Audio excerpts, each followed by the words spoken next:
আসসালামু আলাইকুম everyone, welcome back to my channel. আজকে খুবই সহজ একটা রেসিপি, চিংড়ি মাছ দিয়ে কীভাবে মিষ্টি কুমড়াটা একদম মজা করে রেডি করা যায় সেটাই দেখাবো। তো চলুন রেসিপিটা দেখে নেই। এর জন্য প্রথমে চুলায় একটি প্যান বসিয়ে দিলাম। এর মধ্যে আমি প্রায় 3 টেবিল চামচের মতো রান্নার রেগুলার তেল দিয়ে দিয়েছি। তেলটা যখন গরম হবে এর মধ্যে আমি প্রায় হাফ কাপের থেকেও কিন্তু বেশি পেঁয়াজ কুচি দিয়েছি। পেঁয়াজটা একটুখানি ভেজে নেব, একদম বেরেস্তা করে ফেলবো না, বেরেস্তা হওয়ার আগ মুহূর্ত পর্যন্ত ভেজে নেব। যখন এরকম একটু ভাজা হয়ে যাবে তখন এর মধ্যে আমি দিয়ে দিব 1 চা চামচ পরিমাণ রসুন বাটা। আপনারা চাইলে আদা বাটাও অ্যাড করতে পারেন। এবার এর কাঁচা গন্ধ চলে যাওয়া পর্যন্ত একটু ভেজে নেব।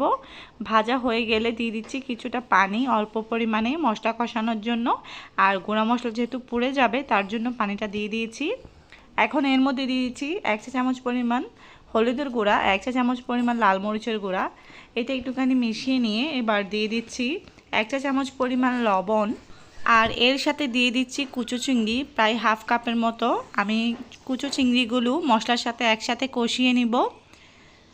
তো সব কিছু একসাথে খুব ভালোভাবে মিশিয়ে নিচ্ছি আর একটুখানি সময় নিয়ে কষিয়ে নিব। যখন কষানো হয়ে যাবে তখন এর মধ্যে আমি মিষ্টি কুমড়াটা দিয়ে দিয়েছি অফ ক্যামেরায়, যেটা আমি রেকর্ড করতে ভুলে গিয়েছিলাম। খুব ভালোভাবে কষিয়ে আমি মিষ্টি কুমড়াগুলো অ্যাড করেছি। একদম তেলটা যখন সেপারেট হয়ে যাবে ঠিক সেই পর্যায়ে মিষ্টি কুমড়াটা অ্যাড করবেন। আর তার জন্য আমি দুঃখিত, যেহেতু আমি রেকর্ডটা দেখাতে পারিনি। সব কিছু একসাথে খুব ভালো করে মিশিয়ে নিলাম। এবার ঢাকনা দিয়ে দিচ্ছি আর এটা মজে আসা পর্যন্ত ওয়েট করব। যখন এটা কিছুটা মজে আসবে তখন এই পর্যায়ে আবারও নেড়েচেড়ে মিশিয়ে দেব। মিশানো হয়ে গেলে আবারও ঢাকনা দিয়ে ঢেকে রান্না করব। এই পর্যায়ে আপনারা চাইলে কিছুটা পানি অ্যাড করতে পারেন। আমার যেহেতু ঝোলটা খুব বেশি রাখবো না তাই আমি খুব বেশি পানি অ্যাড করছি না। আর এই পর্যায়ে দিয়ে দিচ্ছি কিছুটা কাঁচামরিচ, এভাবে ফালি করে, এতে ঝালটা খুব সুন্দরভাবে ছড়াবে আর খেতেও বেশ ভালো লাগবে।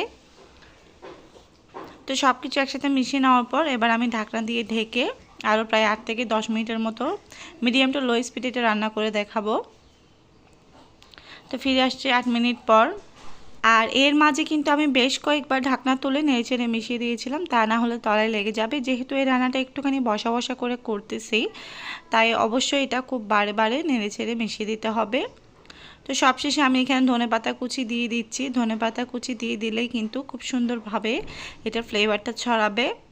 আর একটুখানি মিশিয়ে নিয়ে আবারও ঢাকনা দিয়ে ডেকে আমি জাস্ট 2 মিনিটের মতো এটা একদম লো স্পিডে রেখে দমে রাখবো। ব্যাস, আমার রান্নাটা একদম রেডি। আশা রাখছি আপনাদের রেসিপিটা খুব ভালো লেগেছে। রেসিপিটা যদি আপনাদের একটুও ভালো লেগে থাকে please like, share and comment করতে ভুলবেন না। সবাই অনেক অনেক বেশি ভালো থাকবেন, আমার জন্য দোয়া করবেন। আল্লাহ হাফেজ।